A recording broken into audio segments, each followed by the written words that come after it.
have here the Arc'teryx Norvan Nivalis. For you Latin buffs, that means of the snow. And it's a really interesting all-weather trail shoe. I've ran in it a couple times in both mud and snow. I thought it performed great. But it is not just a Norvan 4 with a GORE-TEX bootie on it. I'm so curious about the construction of this that I'm actually going to cut this one open so we can take a look inside. Starting with a close look here at the Nivalis, you can see I have the quick lace out. We'll talk about that. So this shoe has the same stack and drop as the LD4. So 25 millimeter stack at the heel, 19 to the toe, 6 millimeter drop. It has a stiffer midsole than the LD4, which was made stiffer than the LD3. And you can feel that on trail, a little bit stiffer. It also has a Vibram Mega Grip outsole, though you can see it's much different. 6 millimeter lugs compared to 5, and a lot of space here for shedding mud and snow. The other thing that's different, of course, is the upper. It's not that there is a full Norvan LD upper hiding under a GORE-TEX bootie here, and that's why I want to take a look inside. This has what feels like a neoprene tongue connected to the cover with this loop to make it easy to get on and off, and I thought that it was. But there's also areas where I can feel the cover underneath. It feels like the tongue isn't full coverage inside. It's like there are spaces where there are gaps here, so we're going to take a look. And the lacing, of course, is different. So quick lace, I find it easy to tension. So if there's a button on the top, and if I tension it without touching that button, then it stays nice and tight. If I touch the button at all, it's very easy to loosen, and so I found that is easy to do that, and I like to tuck the lace into the garage on any shoe that has it. Little caveat to how I thought this felt, and I'll get to that in a moment. So feedback, starting with fit. I've written a lot about the fit of Arc'teryx trail shoes in my articles, and you really should take a look and make sure you get the right size. Because the short version is I find almost all Arc'teryx trail shoes to run large. So I am normally a 10.5 US, 44.5 Euro. My foot measure is about 27.5 centimeters. And I'm a 10.5 in Ultras, Nikes, Hokas, Brooks, like across the board. These are 1044s. These are 1044s. And the LD4 is designated as Arc'teryx's comfort fit, which means it's supposed to be roomy in the toe. And if you don't want it so roomy, they tell you to go down a half size. I'm down a half size and it still feels really roomy.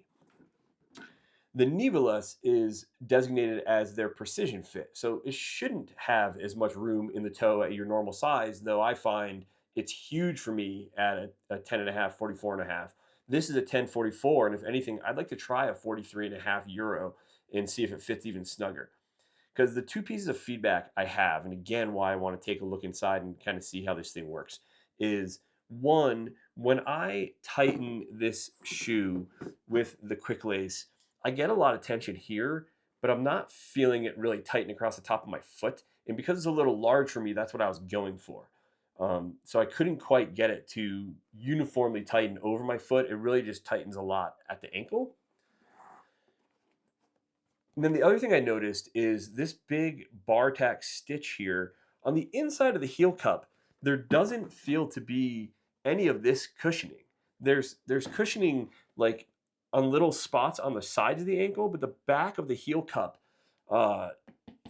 really feels like it doesn't have any cushioning, and I can feel this big bar tack right there. Now, as far as on the trail, one, tightening the quick lace, I did not have any heel slipping or my toe hitting the front. I did feel like I wanted the shoe just for performance, a little bit tighter over the top of my foot, but even feeling like it's a little roomy, I could go down a half size. I didn't have any slipping, so that was good. I also didn't actually have a problem with the heel. So I am speculating a little bit, but in my 5-mile run, I thought they were super comfortable. I'm a little concerned that if I was doing a run that was 2 or 3 times as long, that this spot could become a problem without any cushion. But enough speculating. The 2 runs I did, the first one was muddy and rainy, and then weather came in, temperature dropped, and we got about 4 inches of snow. Performed awesome in the mud. Also really cool that this not only sheds water, but I didn't see it wet out on me. So it didn't take on any water. You can see it still looks totally brand new here. And you can see that I tried to run through some muddy puddles just for fun.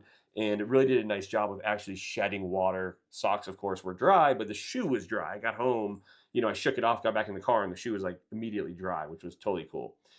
Felt great. 4 inches of snow also felt great, though. As the temperature drops and that snow gets harder and icier, I'd want spikes, and you can see the little hash marks on the bottom of the sole here. You can screw in something like a grip stud if you want spikes on the bottom of it. And I think I would want them if I was doing a lot of, if your primary use is snow running on the trail, you probably want some spikes. So thought it was comfortable. The fit is large. I find most Arc'teryx shoes to fit large. Let's take a look inside and see how this tongue and upper of the shoe works and what it looks like.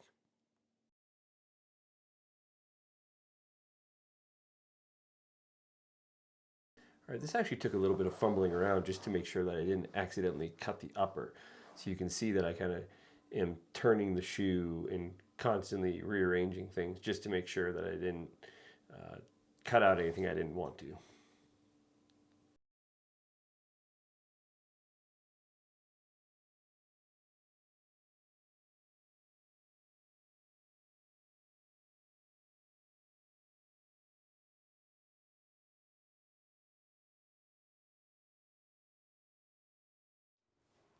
All right, here's what we're working with.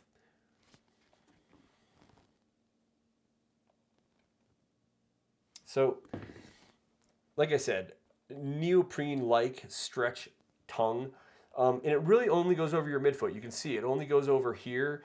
It connects to the cover via this tab, and so that's really only here on the shoe. It does not connect all the way down on the tongue, so it's really just across the top of your foot. It wraps underneath, if I can show it properly, it wraps underneath the insole and then all the way back to the heel where it's attached inside the heel here.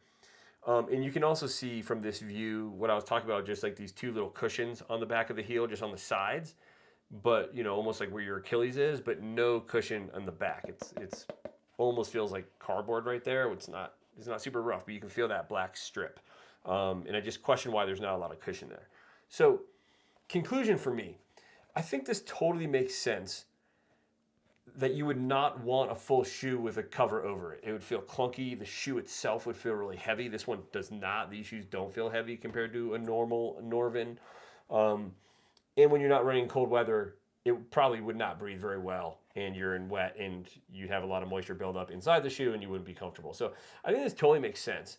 I don't know, looking at what is a fairly normal lace pattern across this upper, I'm not sure why I couldn't get it to nicely tighten this, because obviously the cover's not going to tighten, but it would have been nicer for me, better execution, if I could have gotten this tongue that wraps around to really tighten over the top of my foot better than it did. So that execution wasn't spot on for me, but I think this design is interesting and thoughtful, and I think well thought out for an all-weather shoe.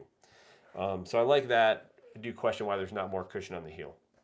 So there you go. I hope this is helpful to be able to see inside here and see what's going on with this shoe and gives you a better idea of what to expect with the Nivalis. I like them. I'd really like to go down a half size. I just think they'd be more performant for me and just feel a little bit more responsive on trail if I could get just a tighter fit. If that's helpful, like or subscribe. It really does help us make more videos like this. And if you pick up these shoes or any all-weather shoes or other Arc'teryx trail shoes, do leave us comments. It's really helpful for other people watching this to see, get as much firsthand insight as they can. So thanks for watching.